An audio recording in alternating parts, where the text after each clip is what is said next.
3 things that are so boring that you never bothered to learn them. And that is probably why your mixes sound worse than they could. And I'm just noticing trends. This is nothing personal. And because they're boring, I'm gonna try and get through them as quick as possible, but brevity has never been my forte. Okay, let's start with number 1 because you're probably already bored, so let's go. Number 1. You don't understand phase. You know this is just a blanket statement, right? And I'm not talking about you specifically. So no nasty comments or anything now, right? How many times have we watched those tutorials about miking an instrument where everyone says check phase, make sure you check phase, check your phase? Why though? What is it? What's actually happening? So phase is the cannibalization of an audio signal by another audio signal. Okay, so check this out. This is a waveform, just a sine wave, and it sounds like this. And this is that same waveform flipped perfectly upside down and then added to that original sine wave.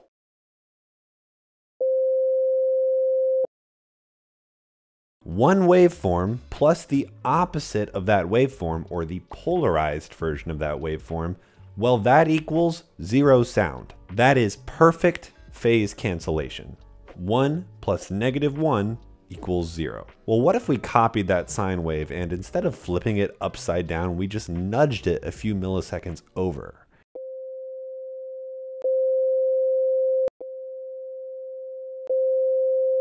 Suddenly, instead of perfect phase cancellation, the slight difference in timing of these two waveforms, well, that cannibalizes some frequencies, but not all of the frequencies. In this scenario, rather than adding together to make a fuller, louder signal, they begin to cut into each other where they begin to overlap. So let's apply this to a real life scenario then. Let's say you're miking one instrument, maybe a guitar, with 2 different microphones. Well, those 2 microphones are going to pick up that guitar at slightly different times because they are slightly different distances from the source of the sound. So that's just like how we moved that sine wave over a few milliseconds. If this distance is significant enough, then we will get a cannibalization of the audio signal rather than both of those signals adding together to make a richer, fuller audio image. The solution to this is to either check phase before recording or nudge that second waveform to be just a little bit closer to the original waveform. It's only going to be a few milliseconds, but that's what's causing the phase issues. Now, even though we say in phase and out of phase, truly one thing could never be totally in phase if it's being recorded. We're just trying to get it as close to in phase as possible. Unless the microphone is right on top of the other microphone, there is going to be a slight discrepancy in the distances and therefore a slight discrepancy in phase. Number 2, bit depth, sample rate, and the Nyquist theorem.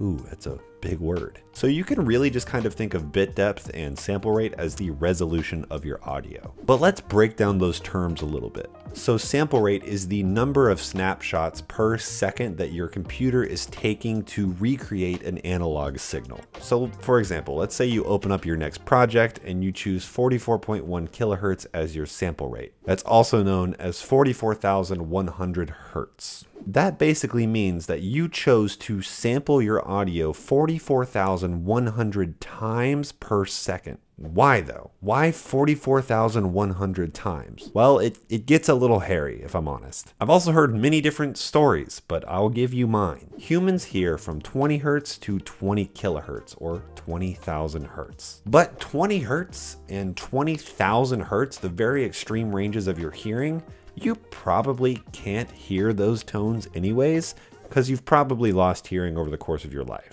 That's just an aside. Now enter the Nyquist theorem. Now the Nyquist theorem essentially states that in order to recreate an analog signal, or basically any signal that you hear with your ears in the physical world, you need to sample that signal at twice the frequency of the original audio source. This will produce a high enough quality digital signal to accurately and convincingly recreate an analog source. So you might be asking, why wouldn't we just make the sample rate 40 kilohertz rather than 44.1? After all, if the accepted range of hearing is 20 hertz to 20 kilohertz, twice that would just be 40 kilohertz. Why bother sampling more than we could physically hear? I have heard a lot of reasons, if I'm honest, from separating pro-level equipment that's using higher level fidelity from more consumer level tech, to allowing low-pass filters to operate more smoothly by starting at a signal that's actually beyond the range of human hearing. I don't really know the exact answer to this, and I really haven't seen a consistent, agreed upon answer. I really think that probably somebody a long time ago just decided that this is going to be safe if I make the margin a little bit wider, and we've run with it. But feel free to correct me, I could be completely wrong. Now, there are a bunch of other sample rates that often come standard in any sort of software that we use to record, and as processing power has continued to evolve over the years, the amount of samples that we're taking per second has also continued to evolve. We've started with 44.1 kilohertz. A lot of people use 48 kilohertz. I use 48 kilohertz, and now, kind of new on the scene,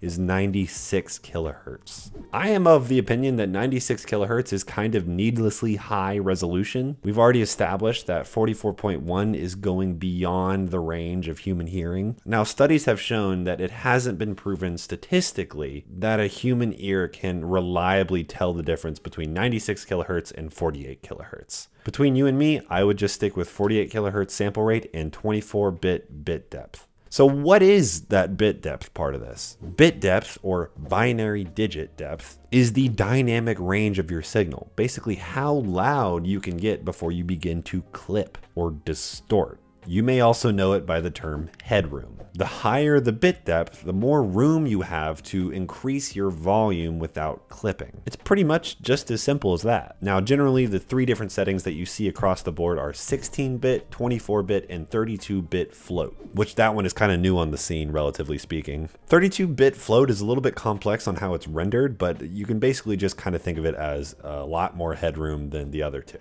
You may also know 8-bit music, which, why do you think 8-bit music sounds the way that it sounds? It's really a stylized form of distortion, and it came from the fact that these gaming devices couldn't support the processing power necessary for 16-bit information. We're moving on, we've spent too much time here. Number 3, decibels don't exist? What? At least not how you think they exist. Now, we all think of the decibel as the unit that you use to measure loudness. And yeah, that is true. The many different versions of decibels all measure loudness in different scenarios. I got a list here. That includes decibel full scale, or dBFS, decibel A-weighted, or dBA, decibel sound pressure level, or dBSPL, decibel voltage, or dBV, decibel watts, or dBW.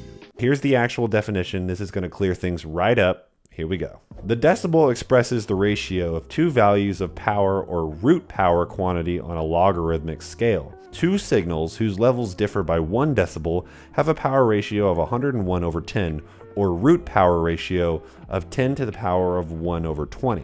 All right, so you get it, right? I feel like all units were just kind of just thought of in like the 1800s, and we all just got to live with it now. Metric is like the only good one, so like good job Europe, and I guess the rest of the world. So the decibel was invented by Alexander Graham Bell. It was invented for a telephone company, and it was meant to measure the loss in power on a power line over the distance of a mile. Yeah, I don't know.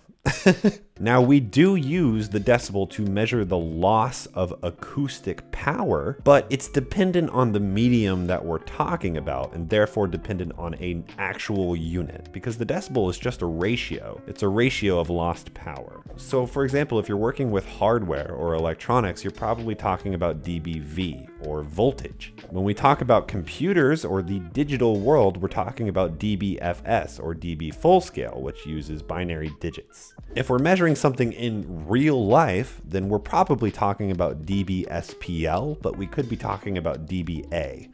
Both of those measure like sound pressure levels. One is pure SPL and one is weighting that decibel for the biases in human hearing. That's dBA. So that's why in the computer, 0 dBFS is really loud, but 0 dB SPL in real life means literally no sound. Okay, well, now you're just a little bit smarter about audio, and I hope that was helpful, or maybe you just knew all that already, in which case, maybe start your own YouTube channel, I guess. I tried to keep this short. I don't really know if I did that. I guess we'll see in the edit, but thanks for watching. If you'd like, you can follow me on Instagram down here somewhere, and the other one is my email if you want to work on a project with me. See you later.